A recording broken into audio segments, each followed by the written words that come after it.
Shalom saudara sekalian, selamat pagi. Salam sejahtera dalam kasih Tuhan Yesus dan salam jumpa kembali dalam renungan pagi untuk hari ini. Hari kita mengawali perjumpaan kita ini dengan berdoa. Bapa di surga, di dalam nama Tuhan Yesus Kristus, kami datang kepada Tuhan saat ini dan kami merindukan lagi firman-Mu Tuhan. Karena itu berikanlah firman-Mu itu kepada kami untuk kami dengar dan membawa kami hidup sesuai dengan kehendak-Mu.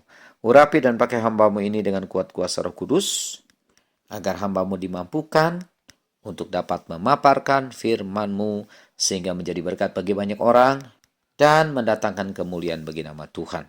Di dalam nama Yesus kami berdoa. Amin. Baik saudara-saudara, mari sekarang kita buka Alkitab kita dalam Amsal pasal 20 ayat 30. Amsal 20 ayat 30 berkata begini. Bilur-bilur yang berdarah membersihkan kejahatan, dan pukulan membersihkan lubuk hati. Coba kita perhatikan baik-baik kalimat ini. Bilur-bilur yang berdarah membersihkan kejahatan. Apa itu bilur, saudara-saudara? Bilur itu artinya luka. Luka akibat pukulan. Mengapa dipukul? Kalau kita baca kalimat ini, bilur-bilur yang berdarah membersihkan kejahatan, kita dapat menarik kesimpulan. Yang dipukul itu sehingga menimbulkan bilur adalah orang jahat. Orang jahat yang tertangkap. Mungkin karena dia mencuri, mungkin karena dia menodong, melakukan penjamretan, melakukan kekerasan, dan tindak pidana yang lainnya. Dan kita seringkali melihat saudara-saudara, baik di berita-berita televisi maupun kiriman video lewat WhatsApp, ada pencuri yang tertangkap kemudian digebuki atau dipukulin sampai babak belur. Darah berceceran, luka di sekujur tubuh. Nah, itu yang disebut bilur, saudara-saudara. Saudara mungkin ingat Tuhan Yesus waktu dia dipukul, ditendang, diludahi, dianiaya. Tuhan Yesus pun berdarah-darah, saudara-saudara. Mengapa demikian? Ya, karena Tuhan Yesus dianggap penjahat, saudara-saudara. Padahal dia bukan penjahat. Nah, jadi orang yang menerima pukulan sampai ia berdarah-darah, sampai menimbulkan luka di sana-sini, biasanya adalah penjahat. Atau orang yang sedang melakukan kejahatan lalu tertangkap. Dan sekarang timbul pertanyaan, mengapa disebut bilur-bilur yang berdarah membersihkan kejahatan? Jawabannya adalah karena orang yang melakukan kejahatan lalu tertangkap kemudian digebuki sampai mengeluarkan darah atau luka di mana-mana, pastinya akan membuat orang itu jadi kapok atau menyesal. Mengapa ia berbuat jahat? Sehingga akibatnya dia harus menderita seperti demikian. Dan ke depannya, berdasarkan pengalamannya dilukai atau digebuki, dipukuli, sampai berdarah-darah tersebut, maka ia tak mau lagi berbuat kejahatan. Tak mau lagi ia mencuri, tak mau lagi ia melakukan penodongan atau penjamretan, dan lain sebagainya. Dengan demikian, pukulan-pukulan yang ia terima dari masyarakat atau dari orang banyak yang menangkapnya, itu membuat dia berhenti berbuat jahat. Nah, jadi benar saudara-saudara kalau firman Tuhan ini mengatakan bilur-bilur yang berdarah membersihkan kejahatan. Coba saja, kalau orang jahat itu tidak menerima pukulan-pukulan yang membuat dia berdarah-darah, maka ada kemungkinan, bahkan besar kemungkinannya, ia akan melakukan tindak kejahatan lagi. Bahkan lebih hebat lagi, lebih banyak lagi tindak kejahatannya. Nah, saudara-saudara, ini pelajaran bagi kita. Bahwa kalau kita melakukan kejahatan, kita nanti bisa celaka. Bisa terluka, saudara sekalian. Bisa dianiaya, bisa dipukuli. Bahkan ada saudara-saudara penjahat yang tertangkap dipukuli warga sampai mati. Dan orang itu bukan hanya dipukuli, tapi juga dibakar hidup-hidup. Jadi ini sangat mengerikan. Kesimpulannya, berbuat jahat itu nanti akan menimbulkan kerugian bagi si pelakunya. Bahkan hal yang mengerikan bisa ia terima. Jadi sekali lagi saudara-saudara, mari kita belajar untuk takut kalau kita berbuat jahat. Mengapa? Karena kita takut nomor satu kepada Tuhan, saudara-saudara. Kejahatan dalam bentuk apapun, hendaknya jangan kita lakukan. Kejahatan sekecil apapun, hendaknya jangan kita perbuat. Nah, kalau kejahatan sekecil apapun jangan dilakukan, apalagi kejahatan yang besar dan banyak jumlahnya. Pokoknya saudara-saudara, firman Tuhan tidak pernah salah dan tidak mungkin pernah salah. Tidak pernah ada orang berbuat jahat lalu bahagia hidupnya, tenang, damai, tentram, tidak ada masalah, tidur nyenyak, makan enak dan sebagainya. Tidak ada yang seperti itu. Sekiranya saudara berbuat jahat itu mendatangkan kebahagiaan, mari kita berbuat jahat setiap hari. Tapi tentu saja itu tidak mungkin, saudara-saudara. Kalau kita mau berbahagia, kita harus berbuat apa yang baik dan benar, seturut kehendak Tuhan, seturut firman Tuhan. Nah, jadi siapa di antara kita, saudara-saudara, saat ini mungkin masih melakukan perbuatan-perbuatan jahat dalam bentuk apapun, hendaknya kita bertobat hari ini juga. Kalau tidak, saudara, nanti itu semua akan berakibat buruk. Dan siapa yang menanggungnya? Ya kita sendiri. Dan kalau kita nanti, saudara, menderita karena perbuatan jahat itu tidak akan terasa oleh orang lain. Tetapi terasanya oleh diri kita sendiri. Dan tentunya ini akan membuat susah keluarga kita. Istri atau suami kita atau anak kita atau orang tua kita kena imbasnya, saudara-saudara. Tapi orang yang di luar sana tentu tidak akan merasakan penderitaan itu. Dan satu lagi, saudara-saudara, kita harus ingat baik-baik kalau kita melakukan tindak kejahatan, itu akan mendatangkan malu.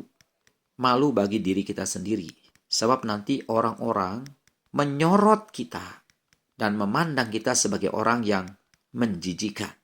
Sungguh tidak enak, saudara, kalau kita menanggung malu. Jadi, perbuatan jahat itu selain mendatangkan penderitaan, juga mendatangkan malu. Atau dengan kalimat lain, tindakan kejahatan itu adalah suatu perbuatan yang akan mempermalukan diri sendiri, saudara sekalian. Dan bisa-bisa keluarga kita, orang-orang yang paling dekat dengan kita, ikut-ikutan menanggung malu.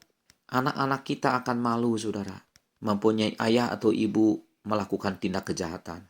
Orang tua kita akan menanggung malu kalau mempunyai anak melakukan tindak kejahatan. Adik atau kakak kita akan menanggung malu kalau mempunyai saudara melakukan perbuatan-perbuatan yang memalukan atau melakukan tindak kejahatan. Jadi kalau begitu Bapak Ibu Saudara, mari kita jangan sekali-kali berani melakukan kejahatan. Dan bagi saudara-saudara yang saat ini sedang melakukan tindak kejahatan itu, apapun bentuknya, baik kecil apalagi besar, cepat bertobat hari ini. Kalau tidak, saudara-saudara, nanti kita akan menanggung akibatnya dan juga menanggung malu. Kemudian perhatikan kalimat yang kedua dari Amsal 20 ayat 30 ini. Pukulan membersihkan lubuk hati. Ini juga sama maknanya dengan kalimat yang pertama. Kalau orang melakukan kejahatan, dia menerima pukulan, menerima akibatnya, itu membuat dia jerah. Bisa membuat dia tidak lagi mau melakukan tindak kejahatan. Dan dapat menyadarkan bahwa tindakan kejahatan itu sungguh tidak akan bisa mendatangkan kebahagiaan. Sehingga hal itu bisa mendatangkan pertobatan. Nah, orang yang bertobat itu artinya orang yang membersihkan lubuk hati atau isi hati. Mengapa demikian? Karena tindakan kejahatan itu kan asalnya dimulai dari hati. Orang yang berbuat jahat tidak serta-merta langsung berbuat jahat. Tapi itu diawali dengan rencana jahat. Dan rencana jahat itu dari mana? Dari hati. Hati yang jahat. Dari hati kemudian dipikirkan, direncanakan. Lalu setelah direncanakan, tinggal cari kesempatan. Begitu kesempatannya ada, maka niat jahat itu dilakukan. Nah, itu sebabnya saudara-saudara, hati-hati, kita harus jaga hati supaya jangan sampai hati kita ditaburi iblis dengan kejahatan-kejahatan. Saudara ingat, Matius 15 ayat 19 mengatakan begini. Matius 15 ayat 19, karena dari hati timbul segala pikiran jahat, pembunuhan, perzinahan, percabulan, pencurian, sumpah palsu, dan hujat. Jelas sekali firman Tuhan mengatakan, segala sesuatu hal-hal yang jahat itu dimulai dari hati. Orang membunuh tidak langsung membunuh tiba-tiba, tapi timbul dulu dalam hati, direncanakan dahulu, lalu mencari kesempatan. Begitu kesempatan ada, maka dilaksanakan. Demikian juga dengan perzinahan, dengan percabulan, pencurian, sumpah palsu, dan hujat, dan lain sebagainya. Nah, saudara-saudara, dari ayat ini kita dapat menarik kesimpulan, orang yang berbuat jahat itu hatinya kotor, hatinya bengkok, hatinya tidak bersih. Nah, itu sebabnya supaya orang jangan berbuat jahat, hatinya harus bersih, saudara sekalian. Bagaimana caranya supaya kita memiliki hati yang bersih? Salah satunya adalah Tuhan mengizinkan kalau orang sudah berbuat jahat, lalu ketahuan atau ketangkap, kemudian orang itu menerima pukulan-pukulan yang menyakitkan. Pukulan yang menyakitkan itu adalah pelajaran untuk dia bahwa kalau orang berbuat jahat itu akan menderita. Sehingga berdasarkan pengalaman itu, dia tidak mau lagi melakukan kejahatan. Nah, kalau orang tidak mau lagi melakukan kejahatan, itu artinya bertobat. Jadi siapapun kita, saudara-saudara, kalau kita melakukan apa yang jahat, yang tidak benar, yang salah, yang melanggar firman Tuhan, akan datang pukulan. Pukulan itu bisa datang dari manusia, bisa datang juga dari Tuhan. Dan pukulan-pukulan itu diperlukan untuk menyadarkan kita bahwa jangan sekali-kali kita melakukan kejahatan.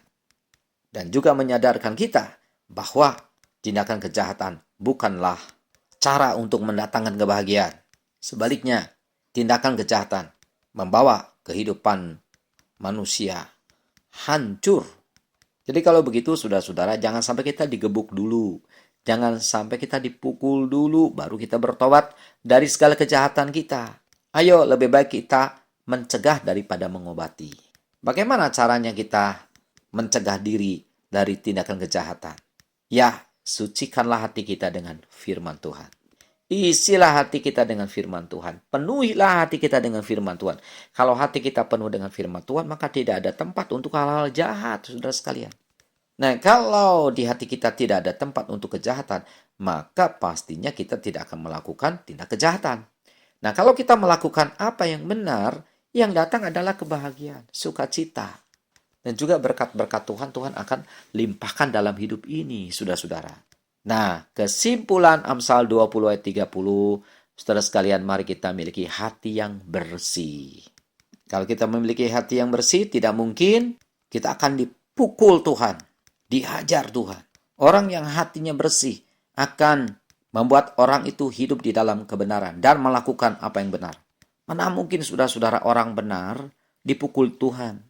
Mana mungkin saudara orang yang berkenan kepada Tuhan dihajar Tuhan habis-habisan sampai ia terluka babak belur? Ya tidak perlu dan tidak mungkin Tuhan lakukan itu sebab hidupnya sudah benar. Pukulan dan hajaran Tuhan itu hanya berlaku bagi orang-orang yang jahat dan yang sulit bertobat. Dan ada banyak orang saudara-saudara baru bertobat setelah dia babak belur dipukul Tuhan. Atau dia baru bertobat setelah Tuhan mengizinkan manusia memukuli dia. Jadi kalau begitu, saudara-saudara, marilah kita seumur hidup kita memiliki hati yang bersih. Hindarkan kejahatan, sekecil apapun tindak kejahatan itu. Biar firman Allah dan Roh Kudus menyucikan hati dan pikiran kita selalu. Karena itu, saudara-saudara, kita perlu bergaul setiap hari dengan firman Tuhan dan Roh Kudus. Agar kita terus dipimpin dan dimampukan untuk hidup di dalam kebenaran. Sampai nafas yang terakhir atau sampai Tuhan Yesus datang kali yang kedua. Tuhan memberkati, mari kita berdoa. Terima kasih Tuhan Yesus untuk teguran firman-Mu, untuk peringatan firman-Mu.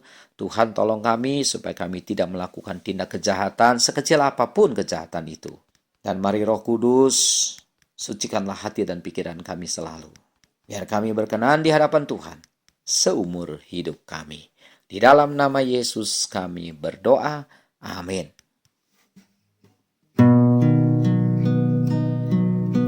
Sucikan dan kuduskan hati ini untuk layak menghadap hadirat-Mu. Tubuh jiwa rohku ku serahkan padamu, ku memuji-Mu. Tinggikan nama-Mu ya Tuhan, mulialah nama-Mu ya Tuhan.